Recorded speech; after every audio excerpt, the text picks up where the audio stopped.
ఈ రోజే డౌన్లోడ్ చేయండి. మీ ఫేవరెట్ షోస్ చూడండి.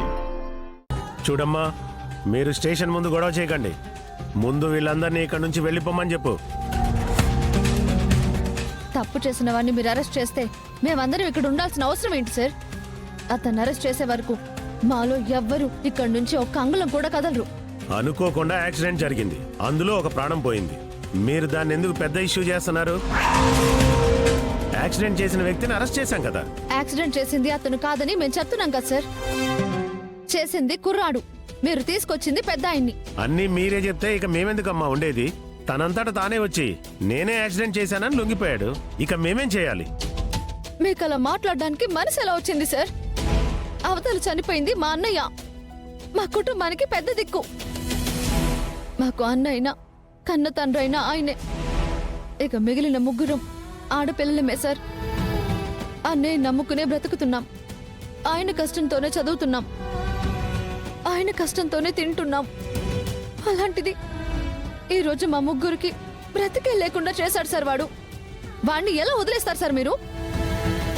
ఏదో మా కన్నీళ్లు తుడవడానికి అనేసి ఎవరో పెద్ద ఆయన్ని తీసుకొచ్చి అరెస్ట్ చేసేసి మమ్మల్ని ఇంటికి వెళ్ళిపోమంటున్నారా?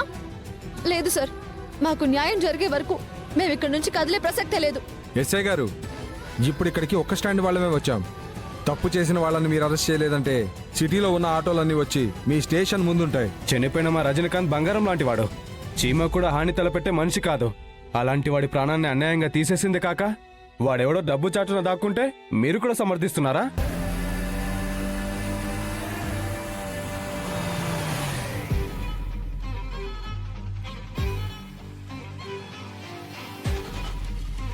నమస్తే సార్. ఏం జరిగింది? మా డ్రైవర్ యాక్సిడెంట్ చేశాడని అరెస్ట్ చేశారంట. మీరు లోపలికి రండి సార్, మాట్లాడదాం. పద. లోపలే మాట్లాడతారు సార్. మీరు అనుకున్నట్టే ఆ పెద్ద ఆయన్ని కేసులో ఇరికిస్తారు, అంతేగా?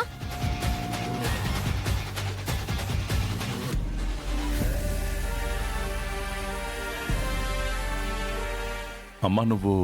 నేనే సార్. అప్పుడు మీ అబ్బాయి కేవలం నా చదువుకే అడ్డం పడ్డాడు. ఇప్పుడు మీ ఇంట్లో వాళ్ళెవరో మా బతుకే అడ్డం పడుతున్నారు. పెద్ద మనిషి అనుకుంటే మీరు కూడా ఇంత దూరం వచ్చి ఏం జరిగింది అంటున్నారు.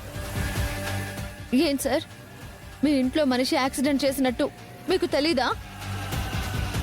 నేనే చేశానని ఏ పాపం తెలియని మీ డ్రైవర్ లొంగిపోవడానికి కారణం మీరు కాదా? చూడమ్మా, నేను ఇప్పుడే ఊరు నుంచి వస్తున్నాను. అసలు నిజానికి ఇక్కడ ఏం జరిగిందనేది నాకు తెలీదు. రంగయ్య అని అరెస్ట్ చేశారంటే ఎందుకు ఏంటని తెలుసుకుందామని నేరుగా ఇక్కడికే వచ్చాను. ఎస్ఐ గారు, మీరే చెప్పండి, ఏం జరిగింది?